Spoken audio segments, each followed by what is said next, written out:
آخرت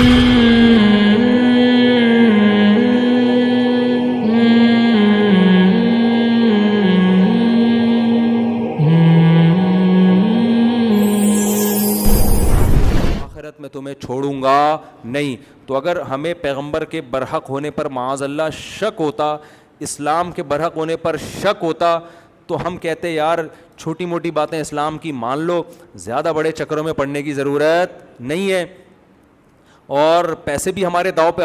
میں اگر روحانی علاج کرنا شروع کر دوں نا, خدا کی قسم نہیں کھانی چاہیے لیکن کھاؤں گا, ہانس نہیں ہوں گا, کروڑوں روپے کماؤں گا میں بیٹھ کے, کروڑوں روپے کماؤں گا بیٹھ کے. میرے پاس تو اتنے کروڑوں روپے کمانے کے لوگ مجھے یوٹیوب پہ تانے دے رہے ہیں اتنے. ابے ہمارے پاس کمانے کے جو ذریعے ہیں نا, اگر ہم تھوڑا روحانی ٹوپی ڈراموں پہ آ جائے نا, کیونکہ روحانی علاج والوں کو جس طرح جو لوگوں کو بیوقوف بناتے ہیں نا, اللہ نے ہمیں ٹوٹا پھوٹا اتنا دماغ دیا, ہم زیادہ اچھے طریقے سے بیوقوف بنا سکتے ہیں, لیکن ہم بناتے نہیں ہیں. اس لیے کہ آخرت میں اللہ کو جواب دینا ہے. روحانی والے کیا ہیں, یہ تو ان کی جو حماقت ہم 2 منٹ میں پکڑ لیتے ہیں ایسے بیٹھ کے کہ الو بنا رہا ہے. تو ہوتے تو سارے الو ہی بناتے ہیں. تو ہمارے پاس آپشن نہیں ہے. وجہ کیا ہے کہ بھائی ہمیں اسلام کے برحق ہونے کا 100% یقین. میں یہ نہیں کہہ رہا ہم بہت باعمل ہیں, یہ نہیں کہہ رہا ہوں, یہ دعویٰ میں نہیں کر سکتا. یہ ضرور ہے کہ عملی کوتاہی ہوتی ہے تو اللہ سے توبہ استغفار کرتے ہیں, کیونکہ ہمیں پتہ ہے بھائی آخرت کا عذاب یہ آسان نہیں, تو ہمیں یقین ہے. اب گورا ہم سے یہ پوچھے یا ہندو ہم سے یا لبرل لوگ ہم سے یہ پوچھیں کہ اتنا یقین تمہیں اسلام کے صحیح ہونے پر آ کیسے گیا. دیکھو اگر اسلام کا یہ دعویٰ سچا ہے نا کہ اسلام کے علاوہ کسی اور کلچر کو فالو کرو گے جہنم کی آگ میں ڈالوں گا, اگر واقعی اسلام سچا ہے تو پھر یہ چھوٹی بات نہیں ہے, پھر یہ بہت بڑی بات ہے. کیونکہ دنیا تو تھوڑے دنوں میں ختم ہو جائے گی بھائی, پھر یہ چھوٹی بات نہیں ہے. تو پھر اسلام کو ماننا پڑے گا اگر اسلام سچا ہے. پھر اسلام فیملی پلاننگ کو نہیں مانتا. جب نہیں مانتا تو ہمارے پاس اب یہ فیملی پلاننگ میں بچے زیادہ ہونے سے غربت بڑھے گی, ٹوپی ڈرامہ ہے بھائی ہمارے لیے, تو یہ بحث ہی فضول ہے. یہ تو ہم لبرل لوگوں کو سمجھانے کے لیے جو اسلام کو نہیں مانتے, ہم ان کو سمجھانے کے لیے بتاتے ہیں کہ یونائٹڈ نیشن کی ریسرچ ہے کہ دنیا میں آبادی اتنی تیزی سے بچوں کی پیدائش گری ہے کہ یہ بہت بڑا مسئلہ بن گئی ہے. لیکن اگر یونائٹڈ نیشن کی رپورٹ یہ ہو کہ بچے پیدا ہونے سے دنیا برباد ہو رہی ہے, ہم پھر بھی اس رپورٹ پر عمل تھوڑی کریں گے. ہم کہیں گے آپ کی رپورٹ ہے بھائی, اللہ کی رپورٹ کچھ اور ہے. ہم تو پہلے اللہ پھر یونائٹڈ نیشن کو بھی ہم مانتے ہیں, اللہ کے بعد مانتے ہیں. ہم ایسے بھی نہیں کہ یونائٹڈ نیشن کو خام خامے نہ ہی مانے, وہ بھی کھوپڑی رکھتے ہیں, دماغ رکھتے ہیں, بیٹھتے ہیں, فیصلے کرتے ہیں, کچھ سوچ سمجھ کے ہی کرتے ہیں نا. وہ بھی ہمارے بعض مذہبی لوگ ہر چیز میں یونائٹڈ نیشن کو غلط کہتے ہیں, یہ غلط ہے. وہ کہتے ہیں یہودیوں کی اور ہر چیز, ایسا نہیں ہے. ہم یونائٹڈ نیشن میں جب تک ہمارے اوپر تعلقات نہیں تھے نا لوگ, ہم بھی پھینکتے رہتے تھے بیٹھ کے کہ پولیو کی ویکسینیشن یہ یونائٹڈ نیشن والوں نے ٹھکوا رہے ہیں ہمارے کولوں میں. یہ اصل میں بچے رکوانے کے لیے. جب ہمارے کچھ سائنسدانوں سے رابطے ہوئے جن کی بڑی بڑی داڑیاں ہیں, یونائٹڈ نیشن کے ممبر رہ چکے ہیں وہ لوگ, WHO میں ڈاکٹرز کے حیثیت سے کام کر رہے ہیں, ان سے سلام, انہوں نے کہا بھائی ایسا کچھ بھی نہیں ہے, اس پر کسی ایک ملک کی اجارہ داری ہے نہیں. یہ دنیا کے بڑے بڑے ملک ہیں جن کی آپس میں جنگیں ہیں. تو یونائٹڈ نیشن کا جب کوئی لا آتا ہے تو وہ ان کی نیت انسانیت کا بھلا ہی ہوتی ہے. وہ الگ بات ہے کہ وحی کی تعلیمات نہیں ہے تو انسان تو ایک حد تک سوچ سکتا ہے نا, بعض دفعہ انسانیت کا بیڑا غرق ہو رہا ہوتا ہے, ٹھیک ہے نا, لیکن ان کی نیت غلط نہیں ہوتی, واللہ عالم. خیر, تو اگر اسلام برحق ہے تو بھائی اسلام نے جو کہا زنا پہ آگ میں جانا پڑے گا, اسلام نے کہا کہ غربت کے خوف سے نسل نہیں روک سکتے آپ, بچے زیادہ ہوں گے تو کھائیں گے کہاں سے, اس نظریے سے آپ کو نسل روکنے کی اجازت نہیں ہے, وغیرہ وغیرہ اور بہت سارے نظریات. تو اب اسلام اگر سچا ہے تو میرے پاس اس کے علاوہ کوئی آپشن ہے نہیں. پھر تو یہ بڑی خطرناک باتیں کر رہا ہے کہ آگ میں ڈالوں گا اور کامیابیاں بھی, اللہ کہتا ہے 70 حوریں ملیں گی. حدیث میں آتا ہے جس کو غصہ آیا ناحق, غصہ جاری کر سکتا تھا, یہ سوچ کے پی گیا کہ اللہ راضی ہوگا. جیسے باپ پہ آ رہا ہے غصہ, بیوی پہ آ رہا ہے, ماں پہ آ رہا ہے, تو جاری کرنا ثواب ہے, پینا ثواب ہے, پینا ثواب ہے نا. تو آپ اگر غصہ پی لیں گے, بہت سے ماہر نفسیات کیا کہتے ہیں, ایکچولی جب آپ غصہ پیتے ہیں تو ایکچولی وہ ہوتا ہی ہے کہ اس سے آپ کی باڈی ایک یوں کرتی ہے, وہ گھٹ جاتے ہیں وغیرہ وغیرہ. وہ تو اس ٹرم تو مجھے نہیں آتی. اسلام کہتا ہے بھاڑ میں جائے ماہر نفسیات, پی لو, اللہ آخرت میں اس کا اجر دے گا. سمجھ میں آ رہی ہے بات؟ ماہر نفسیات ایسے کہتے بھی نہیں, لیکن اگر کوئی کہہ رہا ہو, ماہر نفسیات بھی بعض دفعہ بیان سننے تو کہہ رہے ہیں یار ہماری واٹ لگاتے رہتے ہو بلا وجہ, تو وہ جو بھی کہتے رہیں, بالفرض اگر کسی کو مشورہ دے رہے ہوں کہ پینے سے ایکچولی یہ ہوتا ہے اور نکال دو تو انسان ٹھنڈا ہو جاتا ہے, پھر لوگ نکالنے کے لیے ہر آدمی کا نکالنے کا اسٹائل یہ نہیں دیکھ رہے ہوتے کہ غصہ نکالے گا یہ تو ٹھنڈا ہو جائے گا, اگلا گرم ہو جائے گا. پھر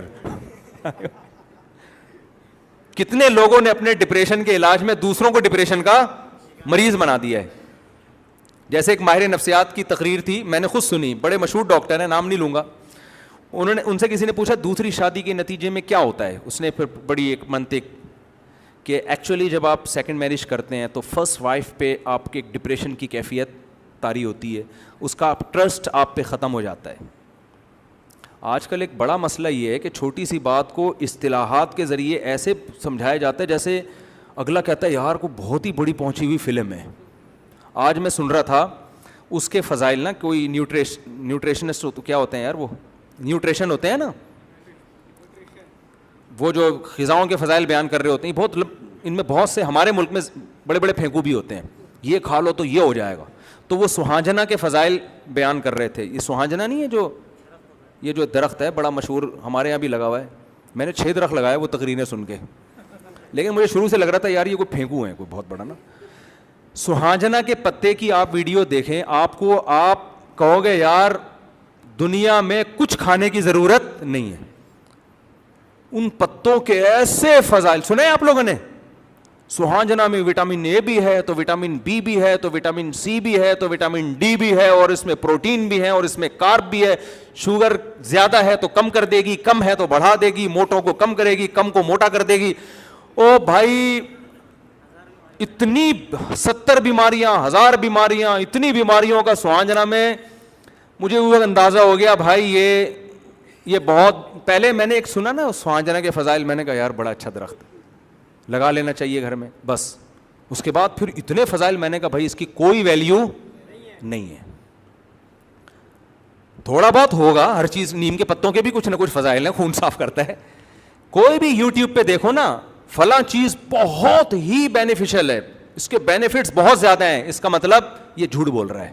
اللہ نے کوئی ایسی چیز نہیں بنائی. ابے صبح صبح اٹھ کے پراٹھے کھاؤ, انڈا کھاؤ, چائے پیو, آفس جاؤ, کارمینا کھا لو 2 گولی اگر وہ ہضم نہیں ہو رہا, آؤ اپنا آرام سے بھنڈی کھاؤ. یار بھنڈی کے کبھی فضائل سنے آپ نے؟ مجھے بھنڈی نہ ملے میں تو مر جاؤں. اس کا مطلب بھنڈی ایسی چیز ہے, بھنڈی کھائی تھی مفتی طارق مسعود نے, بچ گئے. بھائی وہ بھنڈی کا عادی ہے یار, اس کو بھنڈی پسند ہے.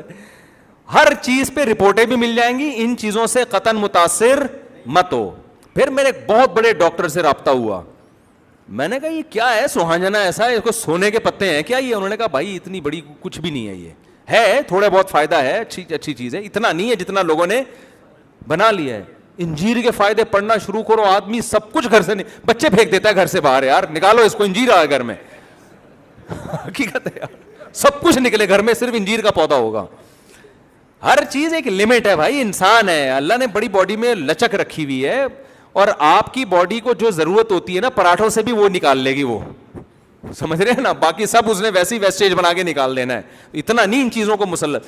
صحت کا تو بہت خیال کرنا چاہیے, لیکن یہ جو یوٹیوبرز ہیں نا, یہ ملے گا آپ کو, یہ ملے گا, جب 70 بیماریوں کی شفا نہیں ہوگی, 2-3 کا کہہ دیا تو ٹھیک ہے تھوڑا بہت. پھر بھی ڈاکٹر کو بتا دو کہ حضرت 2-3 ہیں, کہے گا کھا لو ٹرائی کرنے میں, 500 روپے میں اگر حور کا آپشن مل رہا ہے آپ کو, ٹھیک ہے نا, ٹرائی کر لیتے ہیں شاید مل جائے. کیا خیال ہے یار, کہاں سے کہاں چلا گیا میں, بات پتہ نہیں گیا. میں بس واقعی 4-5 منٹ میں نا بات ختم کر رہا ہوں, میرے مہمان بھی بیٹھے ہوئے, بھی غصہ ہو رہے ہوں گے.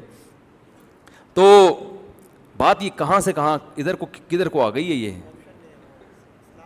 نہیں, اسلام کے علاوہ تو آپشن نہیں ہے. یہ بات یہاں, ابے نہیں یار, خیر. اچھا, اسی میں ایک اور بات آئی ہے جو موضوع سے ہٹ کر ہے. آج کل ناشتے کے بڑے فضائل بیان کیے جا رہے ہیں یوٹیوب پہ. ایک صاحب نے بھی, آج میں نے کلپ دیکھا کہ 80% ہمارے ملک میں لوگ ناشتہ نہیں کرتے, ناشتہ ہماری باڈی کے لیے اتنا ضروری.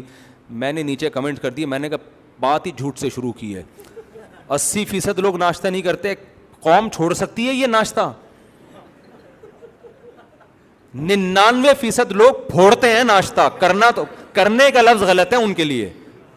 ہماری قوم میں اتنے نیک لوگ کہ 80% صبح ایسے ہی بھوکے چلے جائیں. بھائی ہماری قوم ذرا سا بھی بھوک برداشت کرنے کی صلاحیت نہیں ہے.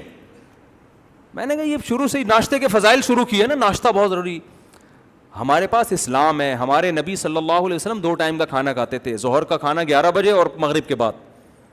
اس کے علاوہ تو کوئی وہ ناشتے کا لفظ عربی میں, قدیم عربی میں نہیں ہے, جدید میں ہے. یہ ناشتہ انگریزوں کے آنے کے بعد متعارف ہوا ہے ہندوستان میں. اب اس کی دلیل یہ دیتے ہیں 7-8 گھنٹے جب آپ بھوکے رہتے ہو تو پھر کچھ تو پیٹ میں جانا چاہیے, ایسیڈیٹی بڑھ جاتی ہے. آدمی ایک دم جوش میں آتا ہے, واقعی 7-8 گھنٹے, اف, خدا کا بنایا ہوا ایک نظام ہے. دیکھو نیچر کا کبھی مقابلہ مت کرو, چاہے ڈاکٹر کیسی باتیں کر رہا ہو, نیچر گڑبڑ نہیں کرتی. جب آپ کی باڈی کو خوراک کی ضرورت ہوتی ہے, خدا کی قسم ڈاکٹر نہیں بتائے گا, آپ کی نیچر بتائے گی آپ کو کھانا کتنا کھانا ہے اور کب کھانا ہے. یہ ڈاکٹروں کا فیلڈ نہیں ہے, یہ آپ کی باڈی خود بتائے گی. بھوک لگے گی تو کھا لو, نہیں لگے گی, صبح آپ اٹھے شدید بھوک لگ رہی ہے, ساری دنیا کے ڈاکٹر کا ناشتہ نہیں کرنا چاہیے, آپ بولے بھاڑ میں